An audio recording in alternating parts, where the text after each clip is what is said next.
Hello, kamusta tayong lahat? Nagpapasalamat ako kay Almighty Father kasi sa pangunawa na binibigay niya sa ating lahat, tsaka sa pagpapatawad na sa atin sa mga kasalanan natin. Hindi niya binibilang yung mga kasalanan natin. Kung tayo sa kapwa-tao natin, binibilang natin yung kasalanan ng kapwa-tao natin. Sabihin natin, namumuro ka na, bumibingo ka na, nakarinig ko ganun. Bumibingo ka na, namumuro ka na, gumaganon. Pero si Almighty Father, hindi siya ganun. Dahil kay Jesus Christ. Kaya magpapasalamat din tayo kay Jesus Christ. Dahil binigay niya ang buhay niya para sa atin. Isa tayo sa mga pinili ni Almighty Father na maging followers ni Jesus Christ. Sa Old Testament, sa pag binabanggit ni Isaiah at ni Jeremiah, mga prophets yun, sa Old Testament. May book ng Book of Isaiah and Book of Jeremiah. Excuse me. Pinabanggit doon, Israel and Judea. You Israel or you Judea. So magkaiba yung pagkakabanggit. Kahit na si Israel, anak niya, si Judah, iba pa rin ang pagkakabanggit kay Judah at kay Israel. Ibig sabihin nun, di ba yung Israel, chosen people? Tapos si Judah is, doon galing yung lineage ni Jesus Christ. So tayo, pag binabanggit yung Israel, tayo yon, chosen people tayo kahit na Gentile tayo. Ngayon, si Jesus Christ, galing siya sa lineage ni Judah. Kaya pag binabanggit niya, Judah or Judea and Israel. Kaya magkaiba yon. Okay? Naiintindihan na natin kung bakit laging dalawang binabanggit ni Almighty Father. Yung Judah at saka ang Israel. Kasi magkaiba. Na kahit under ni Israel, si Judah, iba pa rin si Judah compared sa kay Israel. Dahil yung si Israel, binanggit ko na, yun yung mga Gentiles, kasama tayo doon. At si Judah, siya yung lineage ni Jesus Christ. Doon siya galing na lineage. Dahil doon galing ang lineage ni Joseph, hanggang kay David, papunta kay David, papunta kay Abraham. At saka kung may i-check natin yung history ng Bible, ibinigay na kay Abraham yung lupa, land of milk and honey, di ba? Kaya lang, nung time na ni Jacob, nagkaroon ng famine, kaya napunta sila ng Egypt. Ngayon, napag-usapan na natin, bumalik sila from Egypt to Israel. So, yung mga tao na nakatira doon, pinaalis nila. Hinayaan sila yung Almighty Father na palisin yung mga tao doon. Mayroong yun, symbolic yun. Okay? At ngayon kahit na yung Israel ngayon, doon ang lupain nila, meron pa rin natira na mga tao na hindi Israelites or Jew. At yun ay yung mga Palestine, Alam niyo ba yon? So, yung mga Palestine ngayon, lahi sila ng mga Philistines. So, yung nakalaban ni David, Philistine yun. So, simula pa noon, magkaaway na talaga yung mga Philistine or Palestine at saka yung mga Jew or Israelites. Naiintindihan natin, Inalaw ni Almighty Father, yun, para hindi maging mayabang ang mga taga-Israel. Si Almighty Father lang ang nakakaalam nung una kung bakit hindi napaalis ang mga Philistines nung time, nung unang panahon. Dahil may plan si Almighty Father. At yun ay para mabago ang mga tao sa Israel pero hindi nila naiintindihan dahil hindi nila in-accept si Jesus Christ.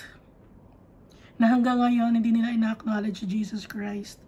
ni banggitin ang pangalan ni Jesus Christ, ayaw nilang banggitin.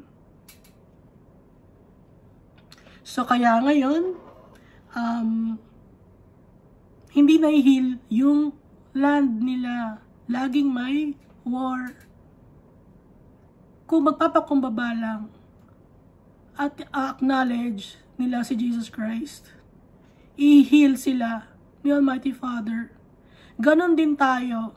Kung i-acknowledge natin si Jesus Christ, magpapakumbaba tayo, i-heal din tayo. So, symbolic din yung mga nangyayari sa Israel. Okay? Tsaka yung sa mga Palestinians. So, kaya tayo, ganon din, i-heal tayo ni Almighty Father kung magpapakumbaba tayo. At saka nung dati, yung time nung sa Old Testament, laging may war. Okay? May war ang na ginagawa or inaalaw ni Almighty Father ang war between people. Israelites tapos ibang mga lahi. So symbolic din yun. No? So yung mga Israelites is tayo. And then yung mga nakakalaban ng mga Israelites, sa ngayon, ang nakakalaban natin, hindi naman tao kundi mga principalities. Okay? So, we are at war with the principalities of this world. Hindi tao ang kalaban natin. So, nung una, ipinapakita ni Almighty Father nun na sakupin yung land. So, tayo ngayon, as followers of Christ, dapat maging malinis tayo. Buong pagkatao natin, sakupin natin. Yung buong pagkatao natin, dapat mabago. Masakop ng Holy Spirit, tayo, magpaanib tayo, magpakumbaba tayo kay Almighty Father. Yun yung symbolic na nangyayari noon sa Old Testament, kaya sila dumadaan sa war. Naintindihan ninyo? Nakakaintindi mo na sinasabi ko. So noon ang kalaban tao. So ngayon hindi na tao ang kalaban natin, kundi yung principalities, yung pride natin, yung sarili natin. Yun ang dapat matalo. At maging manalo sa atin si Almighty Father at si Jesus Christ. Matalo yung pride of life, the lust of the eyes and the lust of the flesh natin, yung mga kasalanan natin, matalo sa atin. At ang manalo ay si Jesus Christ, mamayani sa buhay natin. Okay? At saka na nga time ni Saul, King Saul, no? Nabanggit natin na kahapon, yumabang siya. Hindi siya nagpasakop kay Almighty Father, nagrebelde siya. Pinaunahan niya si Almighty Father. Pero tayo, bilang followers ni Christ, natuto na tayo. Hindi natin papangunahan si Almighty Father, susundin natin siya, magpapasakop tayo sa Kanya. Dahil gusto ni Almighty Father, susunod tayo sa Kanya, obey. To obey is better than sacrifice. Susunod tayo. Dahil ang kasalanan ni Satan, hindi siya sumunod kay Almighty Father. Nagrebelde siya. So tayo, susunod tayo kay Almighty Father, hindi tayo magre-rebelde.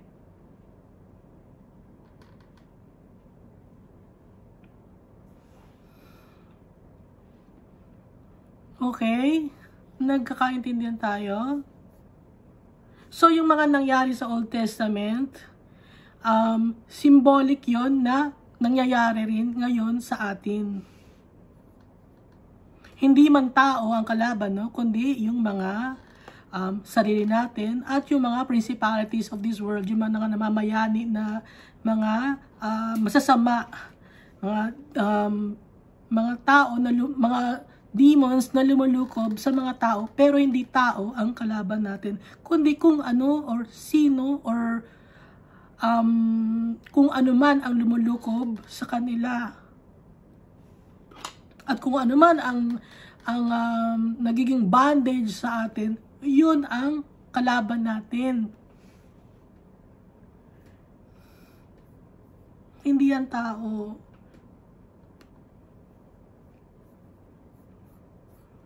Okay? So, dito muna tayo sa Matthew. Balik tayo sa Matthew, no? Matthew chapter 9. So, ito na naman yung paralyzed man. So, Matthew chapter 9. Jesus stepped into a boat, crossed over, and came to his own town.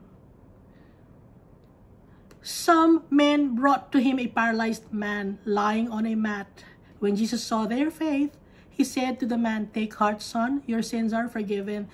So, hindi na inelaborate pa ni Matthew kung sino yung tao na to. Pero makikita naman natin sa Mark at saka sa Luke na ito yung tao na paralyzed na nakahiga sa mat na ibinaba from the roof. Binutas yung roof, ibinaba yung mat para dahil doon nakahiga yung paralyzed man lying on a mat. When Jesus saw their faith, he said to the man, "Take heart, son, your sins are forgiven." At this, some of the teachers of the law said to themselves, "This fellow is blaspheming." Knowing their thoughts, so alam ni Jesus kung ano ang nasa isip ng mga teachers of the laws, mga Pharisees, at mga scribes. Jesus said, "Why do you entertain evil thoughts in your hearts?" Bakit nyo hinahayaan na mamayani sa puso ninyo ang mga masasamang pag-iisip?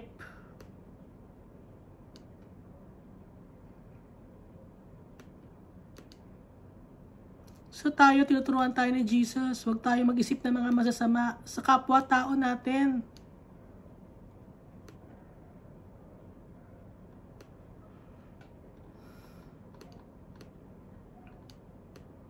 Which is easier to say, your sins are forgiven, or to say, get up and walk? Ano ang mas madali?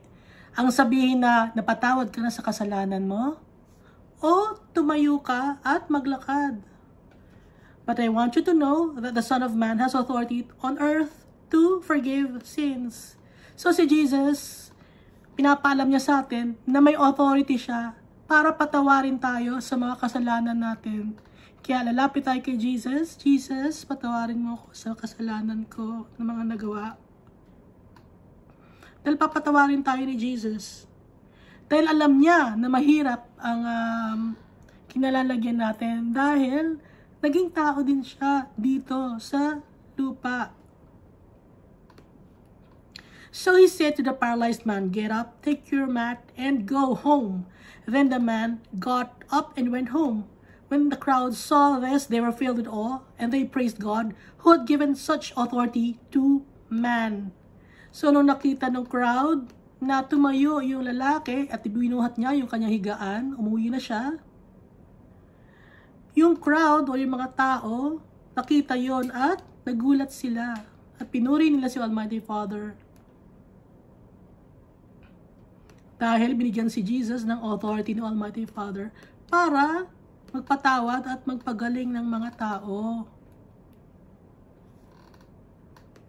Pag napapatawad tayo sa kasalanan natin, gumagaling din tayo spiritually, emotionally.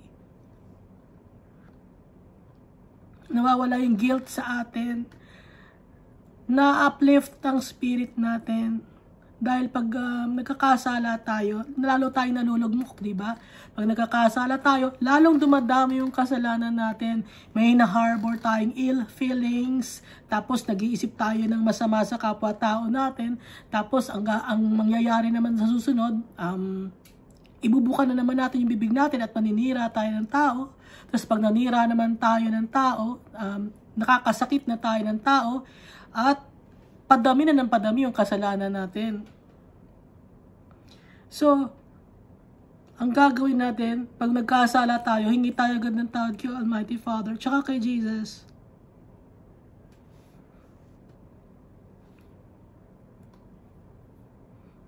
Magpapakumbaba tayo. Alam naman ni Almighty Father tsaka ni Jesus kung wholeheartedly tayo humingi ng tawad. Pag nagpipray tayo, alam ni Jesus yung puso natin. Nakikita niya kung totoo tayo sa paghingi ng tawad, kung totoo tayo sa pagmamahal sa kapwa-tao, at kung totoo tayo sa pagpupuri sa Kanya at kay Almighty Father. Alam ni Jesus. Alam ni Almighty Father. Walang natatago sa kanila. So verse 9. As Jesus went on from there, he saw a man named Matthew. So sa ibang book, sa book ni Mark at saka sa book ni Luke, ang name niya ay Levi. Pero tong si Matthew na nagsulat ng Book of Matthew, pinangalanan niya na yung sarili niya na Matthew, hindi Levi ang nilagay niya dahil siya to. Sitting at the tax collector's booth, "Follow me," he told him, and Matthew got up and followed him. So, noong time na to, yung mga tax collectors, kinainisan ng mga tao. Up to now pa, kinainisan ng mga tao yung mga tax collectors. Alam ni Matthew, no, na malinis si Jesus. At tinawag siya. Kaya sumunod siya. Natuwa siya. May nagbigay ng importansya sa kanya kahit na makasalanan siya. Kahit marami siya nagawang kasalanan, may nagbigay ng importansya sa kanya, may nakapansin sa kanya, na may pag-asa siya. So tayo ganun din. May pag-asa rin tayo. Napapansin tayo ni Jesus. Binibigyan niya tayo ng halaga. Kahit madumi tayo. While Jesus was having dinner at Matthew's house, many tax collectors and sinners came and ate with him and his disciples. So, nung si Jesus ay kumakain na sa bahay ni Matthew or ni Levi, maraming mga tax collectors ang nagpuntahan, pati yung mga makakasalanan. So, si Matthew nagsusulat nito, no? Na makasalanan, alam niya, no? Dahil tax collector siya, alam niya kung ano ang tax collector. At makakasalanan came and ate with him and his disciples. So, kumain kasama ni Jesus ang mga makakasalanan na tao, kasama ang mga tax collectors. When the Pharisees saw this, they asked his disciples, "Why does your teacher eat with tax collectors and sinners?" Bakit kumakain, kasalo ng mga tax collectors at ng mga taong makakasalanan ang teacher nyo, si Jesus? Bakit siya nakasaling kumakain? Bakit sila magkakasalo? On hearing this, Jesus said, so narinig ni Jesus, no? It is not the healthy who need a doctor, but the sick. Hindi kailangan ng mga taong malulusog ang doktor. Pero ang kailangan ng mga may sakit, doktor. So si Jesus ang doktor at tayo yung mga taong may sakit dito. Tayo yung mga taong makasalanan. Yung mga nagsasabi na hindi sila makasalanan, na wala silang kasalanan, na malinis sila. Hindi nila kailangan si Jesus. Prideful. Ang mga tao. Magiging Pharisees ba tayo? Ugaling Pharisees ba tayo? Huwag tayo maging ugaling Pharisees, no? But go and learn what this means. I desire mercy, not sacrifice. Na makikita rin sa Hosea chapter 6, verse 6. Ang kailangan ko, ang gusto ko ay ang awa, hindi ang pagsasakripisyo. So kakaawaan natin yung mga tao. Dahil ganun ang ginagawa ni Jesus, kinakaawaan niya ang mga tao. For I have not come to call the righteous, but sinners. Dumating ako rito para tawagin hindi ang mga taong malilinis ang tingin nila sa sarili nila o tama sila. Kundi dumating ako dito, tinatawag ko yung mga taong mga makakasalanan. Yung mga taong ina-acknowledge nila na makasalanan sila, mga taong nagpapakumbaba. Kasi lahat naman talaga tayo ng mga tao, makasalanan tayo. Wala sa atin malinis. Ang pagkakaiba nga lang, may mga tao na inaamin nila yung kasalanan nila. They take accountability of their actions. May mga tao na dinideny nila yung pagiging accountable nila sa mga kasalanan. So tayo as followers of Christ, aaminin natin. Yun ang gusto ni Almighty Father, yun ang gusto ni Jesus, ang mga taong mapagkumbaba.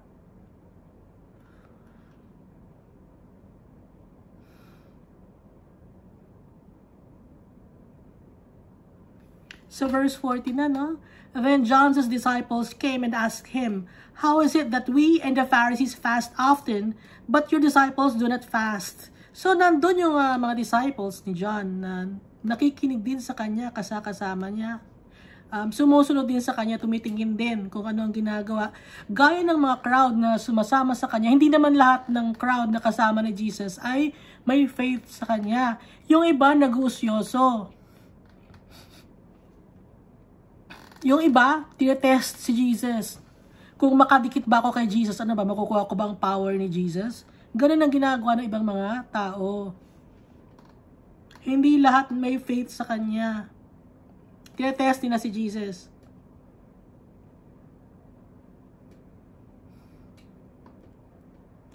Pero itong disciple ni John, nagtanong, no?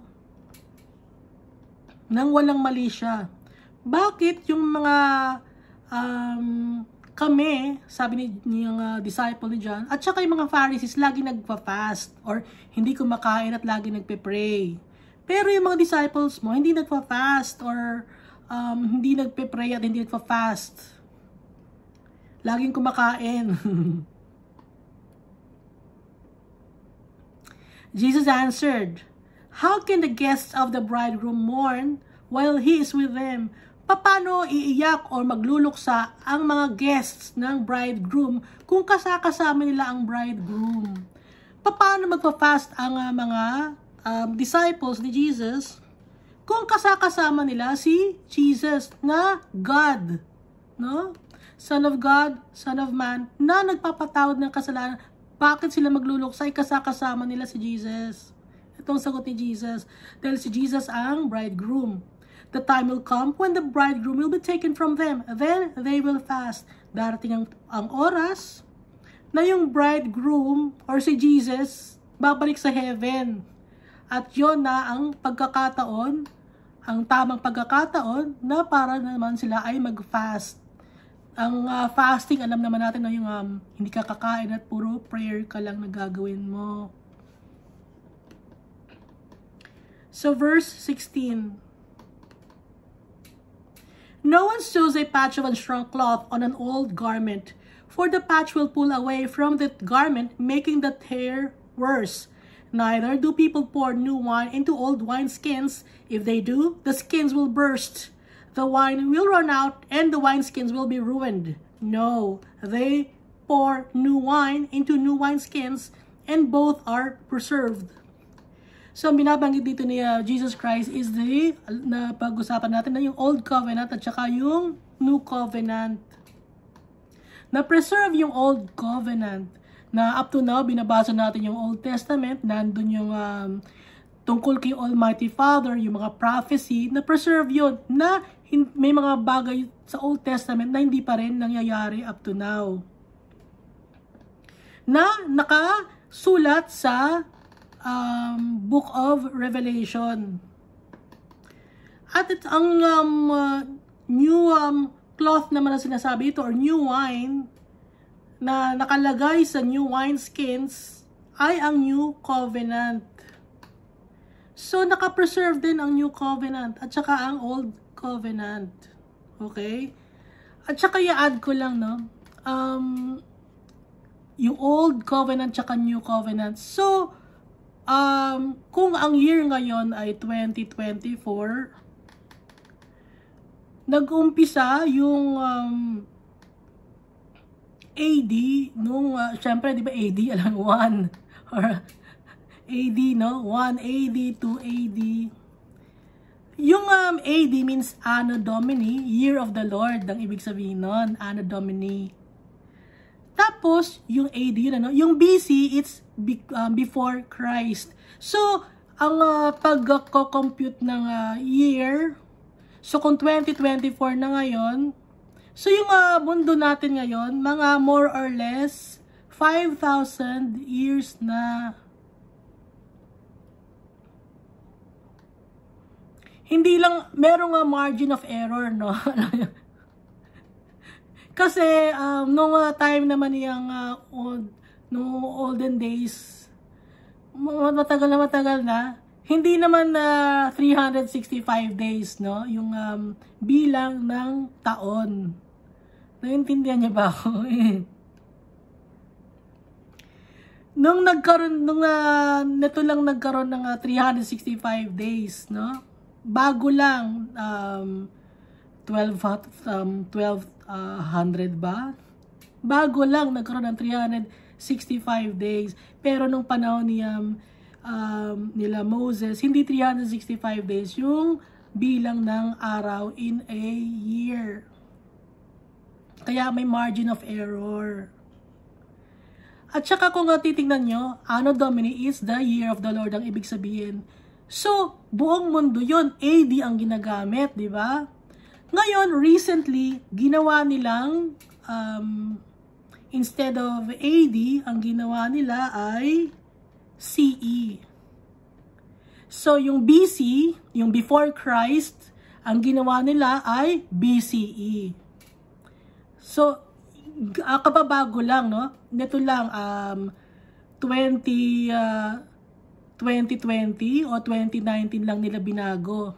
Kasi, kaya nila binago ng mga tao ngayon, kasi maraming na-offend dahil, ang Anno Domini is the year of the Lord. Hindi sila Christian, hindi sila naniniwala kay Almighty Father. At saka before Christ, kasi ayaw nilang i-acknowledge si Jesus Christ. Kaya, iniba ngayon ng mga tao sa ngayon ang tawag, hindi na BC or AD. Ang tawag nila ngayon ay kung before Christ or BC, ang tawag nila ngayon ay BCE. Tapos yung AD, ang ginawa nila, ang tawag nila ngayon ay CE.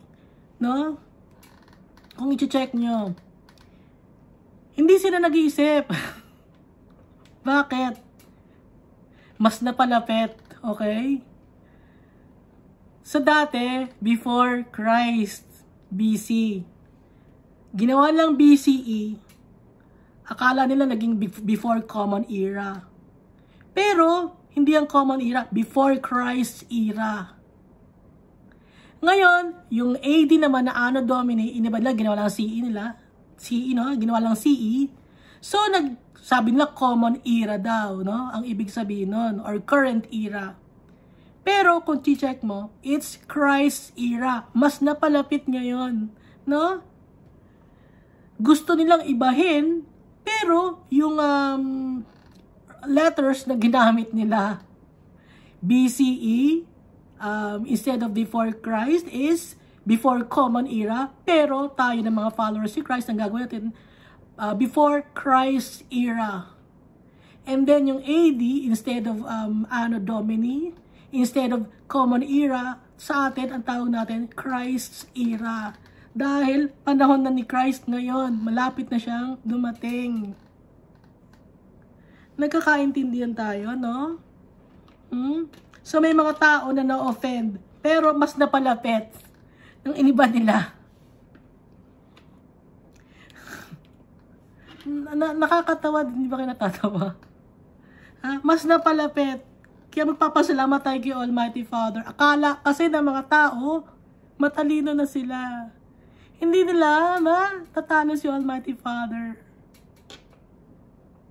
Dahil tayo, creation lang tayo. Gawa lang tayo ni Almighty Father. Hindi natin matatalo si Almighty Father. Siya ang ating creator. Kaya alam niya, no? Lahat ng nasa history, gaya nga na nabanggit ko sa Israel, nag-iwan ng isang group of people doon na hindi Israelites or Jew. Dahil may plano si Almighty Father. Matigas ang ulo ng mga tao na nakatira sa lugar na yon. Kaya gusto ni Almighty Father na lumapit sa kanya ang mga tao. Kaya may mga taong natira doon na hindi follower ni Christ, na para maging way na i-acknowledge nila si Jesus Christ. Dahil malawak ang pag-iisip ni Almighty Father. Nagkakaintindihan ba tayo?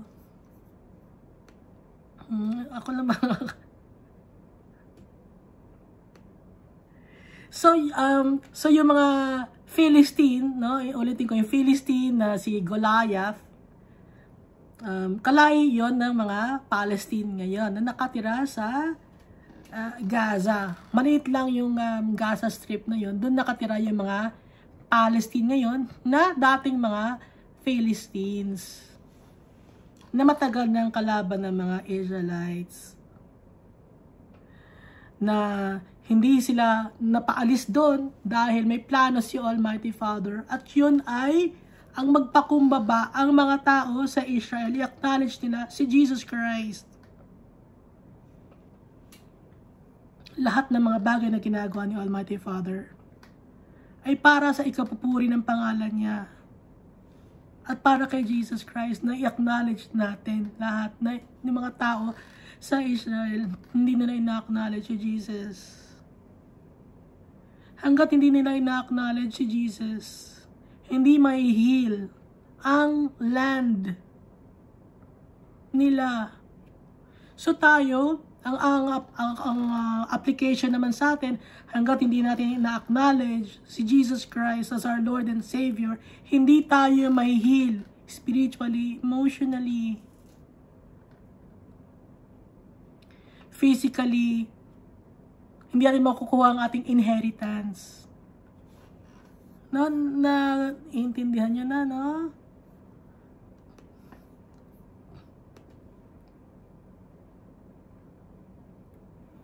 Kaya yung mga bagay na, or mga events noong araw na nangyayari, konektado pa rin yon sa events na nangyayari ngayon at sa mangyayari pa in the future. Alam ni Almighty Father kung paano i-connect lahat ang mga events, ang mga pangyayari, mabuti man o masama, dahil may way yon para sa ikapupuri ng pangalan ni Jesus Christ.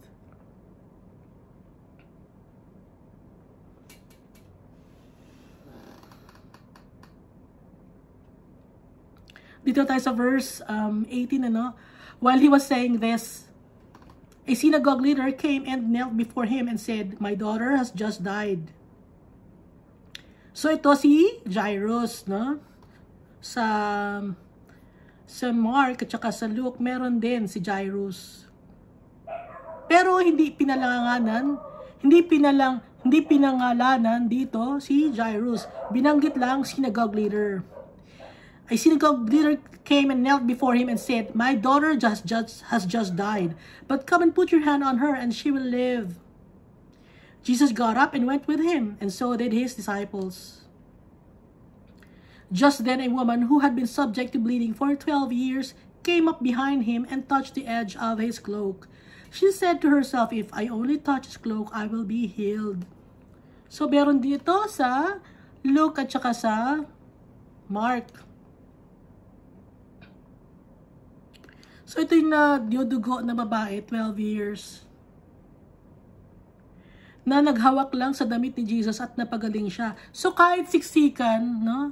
So, yung gaya nga nabanggit ko dati, yung mga tao na kasama ni Jesus doon na nakikipagsiksikan sa kanya, tinetest siya na kung dumikit ba ako rito, ano mangyayari sa akin, magkakaroon din ba ako ng power? Ano kayang, mangyayari sa akin? Ganon, tinetest si Jesus, no? Kaya alam niya kung sino may faith sa kanya at alam niya kung sino yung wala. Kaya itong babaeng to na gumaling, may pananampalataya kay Jesus. She said to herself, "If I only touch his cloak, I will be healed." Jesus turned and saw her. "Take heart, daughter," he said. "Your faith has healed you." And the woman was healed at that moment. So, makikita natin dito, yung pinagaling or binuhay ni Jesus ay yung batang babae. 12 years old.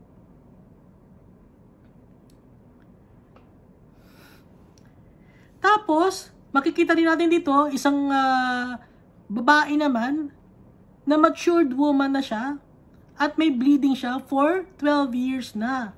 So parehong 12, no? 12 years yung dinudugo yung babaeng matured na. Tapos yung batang binuhay ni Jesus ay 12 years old. So kahit na anong age tayo, pwede tayong i-heal ni Jesus. Pwede tayong masave kahit na bata o matanda. Walang pinipiling edad. So yung mga anak ninyo, kung may mga anak kayo, ilapit natin kay Almighty Father. Bata pa lang, turuan na natin mag-pray.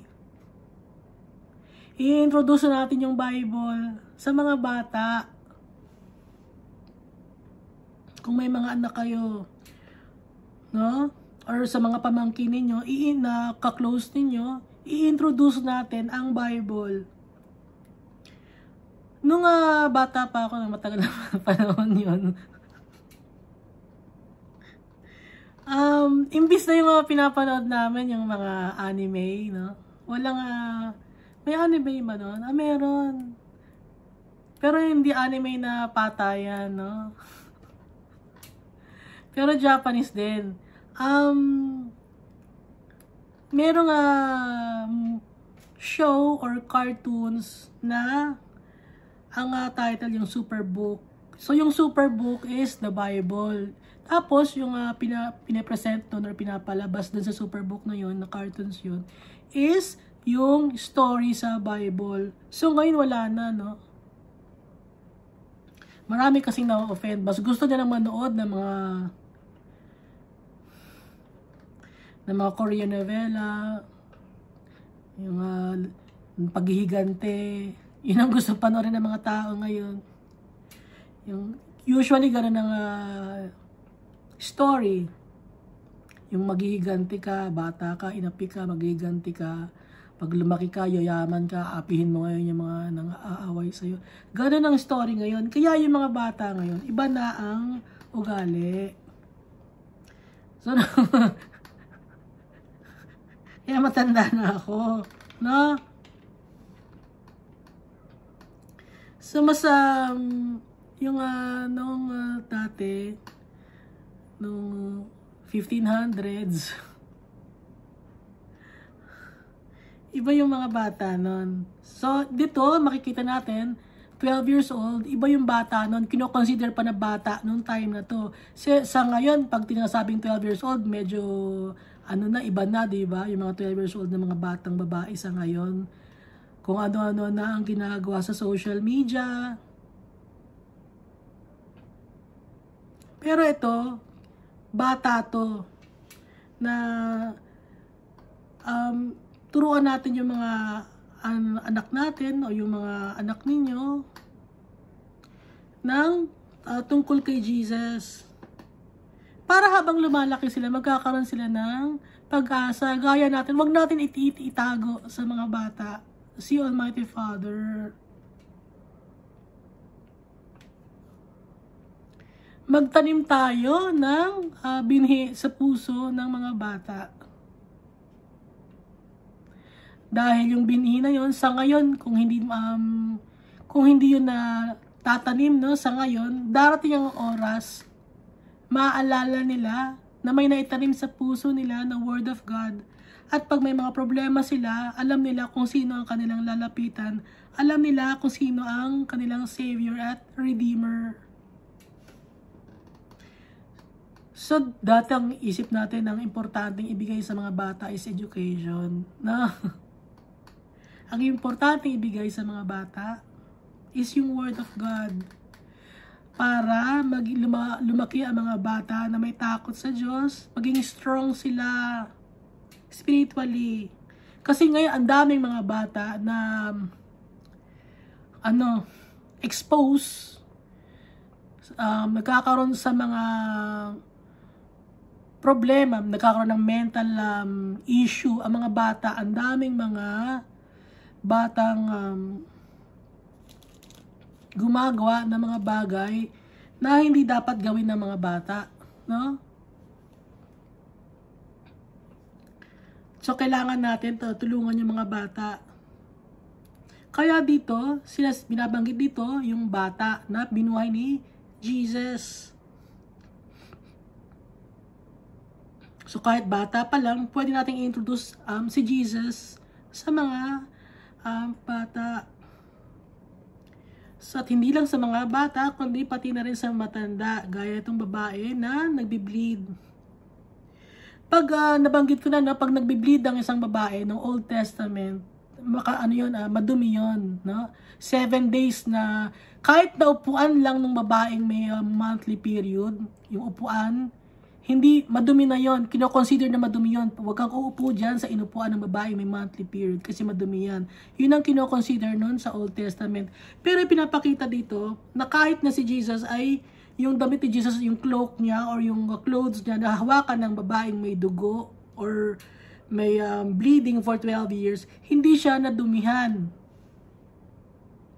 Yun ang ibig sabihin dito. Hindi nadumihan si Jesus. In addition to the woman who was healed of her disease, no? Maliban sa disease na na-heal siya, ang ibig sabihin din nito, si Jesus, niulit ko lang si Jesus hindi siya nadumihan dahil ang nung time na to is pag nagbi-bleed galing sa babae, it's kadumihan yon. When Jesus entered the synagogue leader's house and saw the noisy crowd and people playing pipes, he said, "Go away. The girl is not dead but asleep." So yung ang ingay-ingay ng crowd, no, may mga nag-iiyakan, may commotion, may mga nagpapatugtog ng mga pipes, may nagmo-mourn. Pero sabi ni Jesus, umalis kayo. Ang batang babae ay hindi patay, kundi natutulog lang. But they laughed at him. So nagmo-mourn sila, no, malungkot sila pero nagtawanan. So hindi totoo yung pagmo-mourn nila or pagluluksa nila. Kasi bakit sila nagtawanan? Dapat nga mag-rejoice sila, di ba? Dahil hindi pala batay, kundi buhay pala. Dapat mag-rejoice sila. Pero ang ginawa nila ng mga tao na bisita, nagtawanan sila. So hindi bukal sa loob nila yung yung pakikipag-ramay. Hindi bukal sa loob nila. Imbis na magpasalamat sila, nagtawanan sila. After the crowd had been put outside, so pinalabas yung crowd, no? He went in. So si Jesus pumasok sa bahay and took the girl by the hand and she got up. Hinawakan ni Jesus yung batang babae, kinuha niya sa kamay, itinayo niya, at tumayo yung batang babae. News of this spread through all that region. So maraming balita na kumalat na nabuhay yung bata. Pero di ba sinabi ni Jesus sa mag-asawa, sa magulang ng bata, sa Mark at saka sa Luke na huwag ipagsabi. Pero hindi maitatago ang news, no, yung balita, dahil nakita nilang buhay yung batang babae. Kaya hindi maitatago yun. Ayaw ni Jesus ipaalam sa ibang mga tao dahil lalapitan siya ng ibang mga tao, dudumugin siya. At ilalapit sa kanila, at ilalapit kay Jesus yung mga tao nila na namatay na, yung mga mag-anak nila. Gusto ni Jesus ang permanent na masave ang tao, hindi lang temporary.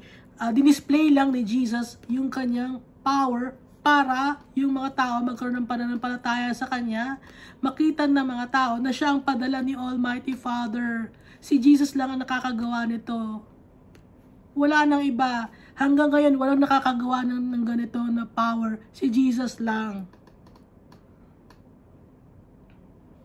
As Jesus went on, from there, 2 blind men followed him. So, galing ngayon siya sa bahay ni Jairus. Lumabas siya ngayon, paalis na siya. 2 blind men followed him. So, may dalawang bulag na lalaki ang sumunod kay Jesus. Have mercy on us, son of David.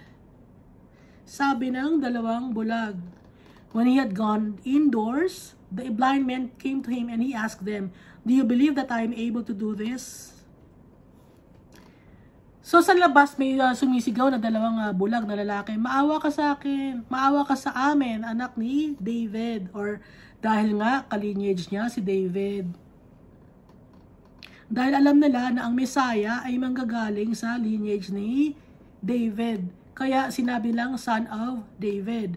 When he had gone indoors, the blind men came to him. So yung mga, nung pumasok na si Jesus sa bahay, hindi binanggit kung anong bahay ito, no? Kung kaninong bahay, o kung anong lugar to na indoor. Yung dalawang bulag na lalaki ay papasok din. Tinanong ni Jesus, "Do you believe that I am able to do this?" Naniniwala ba kayo na kaya kong gawin na makakita kayo? So bakit alam ng dalawang blind men, wala naman silang mata, hindi naman sila nakakakita? Narinig nila, no? Narinig, pag blind ka, yung tenga mo malakas eh. May, pag bingi ka, ang malakas naman sa'yo, yung bibig mo, malakas ang boses mo. May ganon na, na tao. So ito, bulag sila. So ang heightened sense, ang senses nila ay ang tenga nila. So narinig nila, kaya alam nila. Kaya nung sumunod sila, alam nila, at hindi natin alam kung may nag-akay sa kanila, di ba? Pero hindi natin alam kung meron silang dalang kahoy para makapaglakad. Pero syempre may nag-assist sa kanila, at alam natin na naawa si Jesus dahil pinapasok din sila indoor. Kaya kinausap sila ni Jesus, "Naniniwala ba kayo na kaya ko kayong pagalingin?" Sabi ng dalawang bulag, "Yes, Lord," they replied. Then he touched their eyes and said, "According to your faith, let it be done to you." Sabi ni Jesus, hinawakan ni Jesus yung mata ng dalawang bulag. At according to your faith, no? Kung may pananampalataya kayo, kung naniniwala kayo, makakakita uli kayo. May heal kayo. And their sight was restored. So, dahil naniwala sila, may pananampalataya sila kay Jesus, bumalik yung kanilang paningin. Nakakita na sila. Jesus warned them sternly, "See that no one knows about this." So, laging sinasabi ni Jesus, see that no one knows about this. Ayaw ni Jesus na malaman ng ibang mga tao. Kasi, hindi naman gusto ni Jesus na lahat ng tao lumapit sa kanya kasi maawain si Jesus, lahat pagagalingin niya. Ang gusto ni Jesus is yung, ulitin ko, permanent na masave ang mga tao. Dahil up to now naman, di ba, ulitin ko ulit, na wala naman talagang tao na yung itong batang, example, itong batang binuhay, no? Hindi naman hanggang ngayon buhay yung bata, di ba? Kundi, kinuha din ni Almighty Father. Kasi, temporary lang na solution ito na pinapagaling ni Jesus, yung physical body natin. Ang permanent solution is ma-heal tayo permanently. Yun ang permanent solution. Ano yung permanent solution na yun? Yun yung makasama natin sila, Almighty Father, tsaka ni Jesus Christ in heaven. Kasi pag makasama na natin sila in heaven, hindi na tayo magkakasakit, meron na tayo eternal life, hindi na tayo tatanda, hindi na tayo magugutom, and wala na tayong kailangan, dahil ang mga pangangailangan natin ay kasama na natin. Ang tunay na kayamanan, kasama natin. Si Almighty Father, tsaka si Jesus Christ. Pero yung dalawang bulag, hindi nila napigil yung sarili nila. But they went out and spread the news about him all over the region. Hindi nila napigil yung sarili nila dahil sa sobrang saya nila. So nag-testify sila sa mga tao. Kahit sinasabi ni Jesus na wag ipagsabi, isinabi din nila. Baka kasi isipin nyo, ay, minamind games ni Jesus yung mga tao. Kunyari, wag ipagsabi para lalong ipagsabi. Hindi ganon si Jesus. Hindi kailangan na Jesus mag-mind games. Kaya sinasabi ni Jesus na wag ipagsabi, ulitin ko, no? Dahil ang gagawin ng mga tao, dudumugin siya at yung totoong dahilan ng kanyang pagpunta dito sa lupa, gusto niya yon ang kanyang matapos, yung kanyang purpose. Sa sobrang dami ng tao na to, kung papagalin niya isa-isa, paano na niya matuturuan ang mga tao about the good news? So ang good news, ano yung good news? Yun yung katalagang purpose ni Jesus. Ang share sa kanila ang pagmamahal ng Almighty Father na bumaba siya dito sa lupa, and after 3 days na maiko-crucify siya, and after 3 days ay mabubuhay siya magmuli. Yun ang good news. Hindi na tayo mamamatay. Yun ang good news. While they were going out, a man who was demon-possessed and could not talk was brought to Jesus.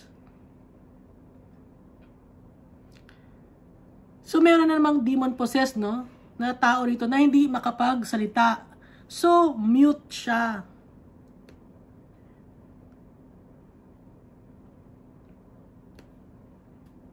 And when the demon was driven out, the man who had been mute spoke. So, nakapagsalita na yung pipe. The crowd was amazed and said, "Nothing like this has ever been seen in Israel." Walang nangyaring ganito sa kahit kailanman sa buong Israel, sabi ng mga tao.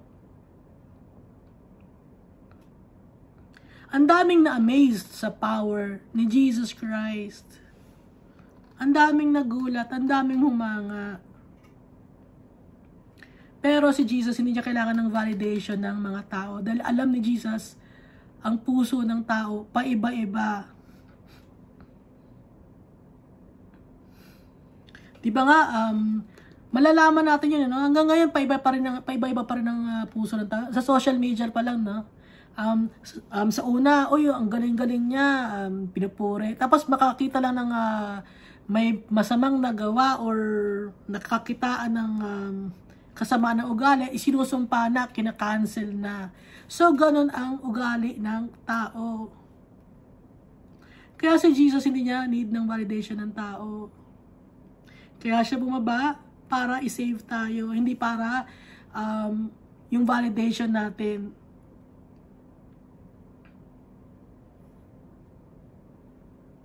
But the Pharisees said, "It is by the prince of demons that he drives out demons."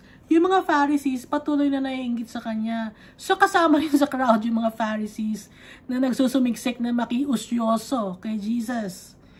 Na kasama sila sa crowd na dumidikit-dikit kay Jesus, sinusubok nila si Jesus at nagmamatsyag sila. Naiinggit sila kay Jesus. So hanggang ngayon, no, may mga taong ganun din na akala natin na mahal nila tayo or may hinahanga nila tayo o natutuwa sila sa ginagawa natin. Pero ang totoo ay tinetest lang nila ang mga tao. Okay? Sa congregation ninyo, merong ganong klase ng tao, tinetest lang nila or sumasama lang sila for clout. Alam niyo yung clout, no? Sumasama lang para ay kasama ako sa ganyang grupo na na sikat kami dahil dito ako uma-attend. Ganon, for clout. Yun ang ibig sabihin nun. Kung saan yung sikat, doon ka didikit. So noon may mga clout na. So verse 35, Jesus went through all the towns and villages, teaching in their synagogues. So, para makapag-focus si Jesus sa pagtuturo, kaya niya sinasabi na wag na ipagsabi sa iba na nagpapagaling siya ng mga may sakit o na may mga taong nabuhay. Kasi nga, ang focus talaga ay turuan ang mga tao. Jesus went through all the towns and villages. Maraming lugar na pinupuntahan si Jesus. Bawat lugar, yung town, yung village, or city, lahat, ano man tawag sa sinasaliksik, sinusuyod, no? Pag sa Tagalog, sinusuyod ni Jesus lahat ng lugar, proclaiming the good news of the kingdom and healing every disease and sickness. Pero pag may nakikita naman si Jesus na may sakit, pinapagaling naman niya. Dahil naawa siya sa mga tao. Pero ang primary purpose niya ay to teach and to proclaim the good news. Para hindi na dumami ang tao na gusto lang gumaling, hindi naman makikinig sa good news, hindi naman hindi gusto nang matuto, kundi gusto lang gumaling. Mas gusto ni Jesus na magturo sa mga tao. Okay? Pero kung may mga tao na may sakit na gustong gumaling na nagpunta doon, papagalingin niya. Dahil maawain si Jesus. Mapagmahal siya. When he saw the crowds, he had compassion on them because they were harassed and helpless, like sheep without a shepherd. So naawa si Jesus sa mga tao, mga tupang ligaw, sheep na naniligaw. Hinaharas sila at walang pag-asa. So nakikita niya yung mga tao.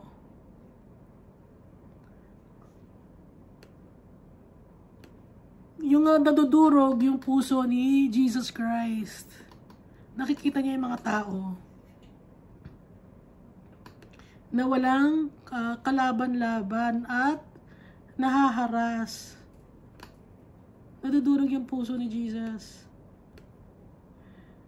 Kahit alam ni Jesus na itong same people na mga to, sila ang sisigaw na ipako siya sa cross. Kahit alam niya, naawa pa rin siya. Kahit alam niya na mga taong to ay ibebetray siya, naawa pa rin siya. Then he said to his disciples, "The harvest is plentiful, but the workers are few." O sinabi ni Jesus, no? Yung harvest ay madami. Yung mga tao ay madami. Yung harvest, tao yun. No? Na dapat nang i-harvest. Pero yung workers, yung mga nag-share ng Word of God ay konti lang. Sabi ni Jesus. So, nung time na to, ang mga nag-share ng Kingdom of God ay siya at ang mga apostles niya at saka yung mga disciples kasama ni Jesus, sinuturuan niya. Ina-assist siya.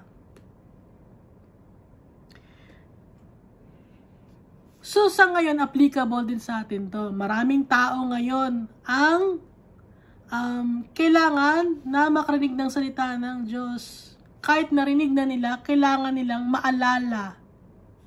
Kailangan may magpaalala kasi tayo, mga tao, malilimutin tayo. Maka-experience lang tayo ng ginhawa sa buhay. Nalilimutan na natin si Almighty Father, tsaka si Jesus. Naalala lang natin sila kapag meron tayong pinagdadaan ng matindi sa buhay. Pero pag okay ang lahat, nakakalimutan natin si Almighty Father tsaka si Jesus. Kaya kailangan natin na palalahanan, tayo mga Christians, palalahanan natin yung kapwa-tao natin. Dahil yun ang utos sa atin ni Jesus Christ. Ask the Lord of the harvest, therefore, to send out workers into His harvest field.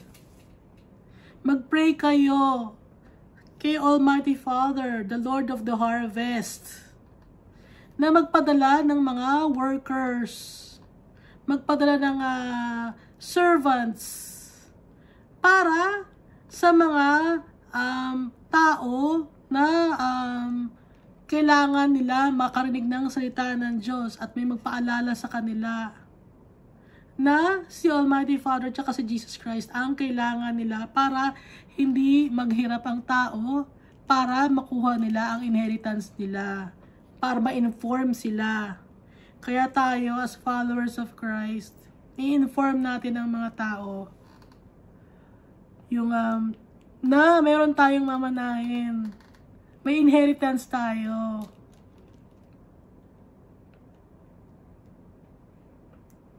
At yung good news na hindi na tayo mamamatay. Hindi tayo hinusgahan ni Almighty Father tsaka ni Jesus Christ. Mahal na mahal nila tayo. Tanggap nila tayo kahit ano tayo, kahit anong pinagdaanan natin.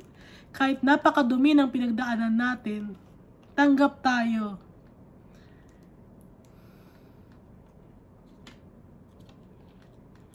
May mga tao na hindi tayo matanggap, di ba?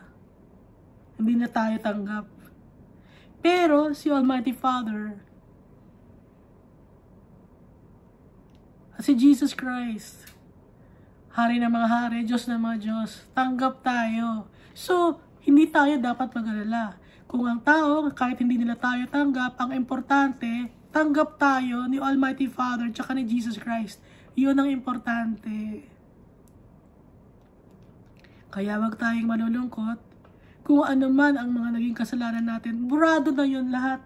Kay Almighty Father, hindi niya yung kinakount yung mga kasalanan natin. Dahil yon sa kay Jesus Christ. Dahil si Jesus Christ, nagpunta siya dito sa lupa, nadumihan yung kanyang physical body, no? Physical body lang yung nadumihan sa kanya. Nung nahawakan siya ng babaeng dinudugo, physical body lang yon. Pero yung heart niya, yung siya, yung pagka-Diyos niya, hindi nadumihan. Never siyang nagkasala. Kaya, may pag-asa tayo. Naging faithful si Jesus kay Almighty Father. Kaya tuwang-tuwa si Almighty Father kay Jesus. Ibinigay lahat ang power and authority kay Jesus. At si Jesus ay may authority din to forgive us of our iniquities or sins. So lagi tayo magpapasalamat. Hindi nila tayo iiwan. Kahit may pinagdadaanan tayo sa buhay na natin na napakasakit, yun ang way ni Almighty Father para lalo tayong kumapit sa Kanya. Yun ang way para lalong maging strong ang faith natin kay Almighty Father tsaka kay Jesus Christ. Nagkakaintindihan ba tayo? Medyo malalalim, no, yung mga binanggit natin dito. Pero sa tulong ni Almighty Father, alam ko na maiintindihan nyo yung mga sinabi natin dito. So lagi tayo magpe-pray, laging magbabasa ng Bible. God loves us all so much.